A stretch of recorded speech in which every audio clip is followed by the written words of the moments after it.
용서받은 사람의 삶, 겸손이라는 제목으로 여러분과 말씀을 나누도록 할게요. 자, 독수리와 참새가 있었어요. 독수리는 어린 참새 앞에서 자랑스럽게 말했죠. 어린 참새야, 나는 새들의 왕이야.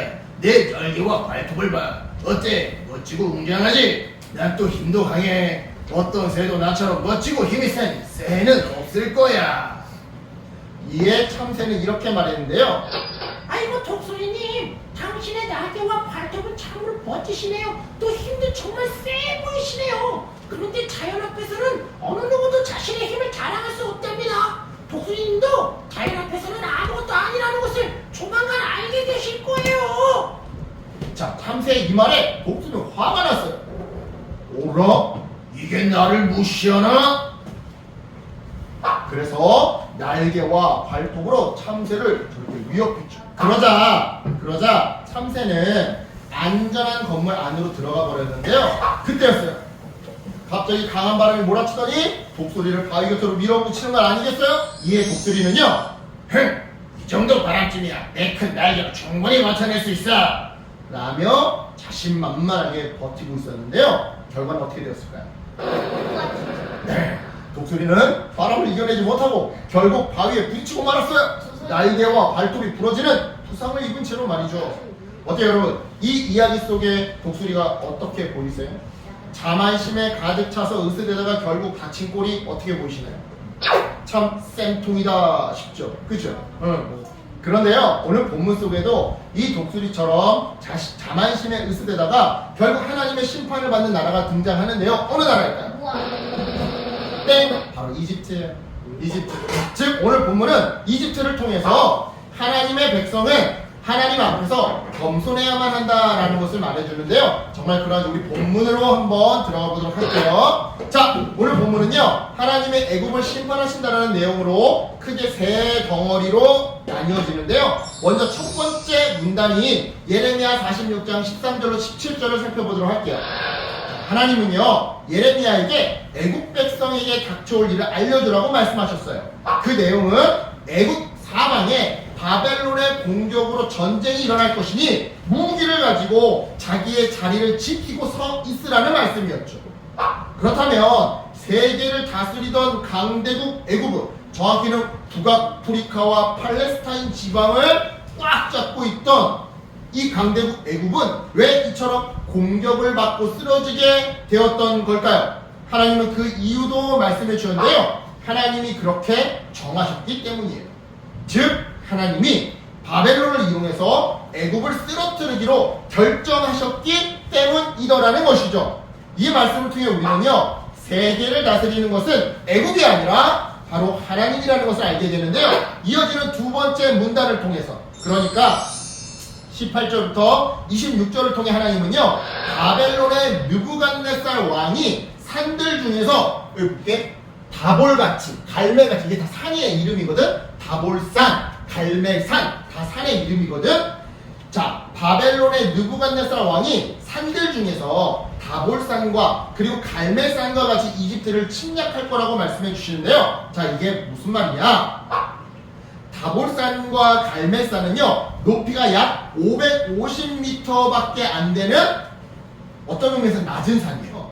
그러니까 다른 나라, 특히 우리나라로 비교해 보자면 우리나라의 산에 비하면 그냥 높은 산이 아닌 거예요. 하지만 산이 별로 없는 이스라엘 입장에서는 이 정도 높이만 돼도 멀리서도 보일 정도로 아주 높은 산에 해당해요. 따라서 바벨론이 다볼산과 갈매산처럼 이집트를 공격할 거라는 말씀은요, 결국 모두가 알아볼 수 있도록 대규모로 강력하게 화려한 무기들을 사용해 가면서 그렇게 바벨론이 이집트를 공격할 거라는 말씀이었던 건데요. 따라서 살찐 암송아지처럼 풍요롭고 번성했던 이집트는, 그래서 찬란한 문화유산을 누렸던 이집트는요, 새파리 때와 같은 바벨론의 어마무시한 공격으로 인해, 그러니까 막 이렇게 이게 다 새파리 때거든? 수를 헤아릴 수 없을 만큼 까마득하게 몰려오는 바벨론의 대규모 공격으로 인해 완전히 멸망하게 될 거예요. 완전히 폐허가 될 거예요. 심지어는 이집트를 도와주겠다고 다른 나라에서 보내온 용병 군인들도 아무런 도움이 도움이 되지 못할 정도로 그렇게 속수무책으로 무너지겠죠. 재미있는 점은요, 하나님이 이 군인들을, 그러니까 이집트를 도와주겠다고 다른 나라에서 파병해서 온 이 용병 군인들을 가리켜 살찐 숫송아지라고 부르시더라는 점인데요. 이거는요, 군인으로서 몸에 살이 별로 없고 가벼워야 그 군인이 전장에서 날렵하게 전략 전술을 펼칠 수 있을 텐데, 이집트를 도와주러 온 다른 나라의 이 용병 군인들은 몸에 살이 많을 거라는, 살찐 송아지처럼 몸에 살이 드극드극 붙어 있을 거라는, 그래서 전쟁터에서 이 기민하게 움직이지 못하니까, 재빠르게 활동하지 못하니까 전투력에 별 도움이 되지 않을 거라는 하나님의 예언이었어요. 즉 진짜 살찐 사람들만 지원군으로 올 것이다 라는 말씀이 아니라, 설사 날씬한 지원군들이 와도 마치 살찐 지원군들 마냥 전투에 아무 도움이 안 될 거라고, 이들이 아무리 이집트를 도와줘도 너희들은 어차피 바벨론에 의해 무너지게 될 거라고 하시는 그런 말씀이었던 거죠. 따라서 여러분, 애국은요, 위협에 처한 뱀처럼, 위협에 처한 뱀이 막 이렇게 막 도망가듯이 도망가게 될 거고요. 바벨론의 군대는 마치 도끼로 나무를 찍어서 무너뜨리는 벌목꾼들처럼 그렇게 애국을 부숴버릴 건데요. 즉 모든 애국 사람들을 다 죽여버릴 것이다, 이 말이죠. 따라서 애국의 백성들과 바로 왕은요, 물론이거니와 애국을 의지하고 도와줬던 이웃 나라들도 애국의 멸망과 함께 같이 하나님께 심판받을 텐데요. 하지만 이 난리통에서 오직 이스라엘만은 하나님께 구원받을 거래요. 이게 중요한 거예요. 이게 바로 마지막 세 번째 문단, 즉 46장 26절로 28절까지의 내용인 거죠. 자, 보세요. 이처럼 세상에 큰 전쟁이 일어난다 할지라도 하나님은요, 자신의 백성, 즉 이스라엘 백성만큼은 잊지 않으실 거래요. 그리고는 은혜로 다시 돌보시면서 보살펴 주시면서 이스라엘 백성이 더 이상은 이런 난리를 겪지 않도록 그들을 엄격하게 훈련하시겠다라고 말씀하시죠. 여기까지가 오늘 본문의 줄거리예요. 그래요, 여러분. 이처럼 하나님은요, 그분의 뜻을 어기고 반역하는 모든 나라와 백성을 심판하시는 분이세요.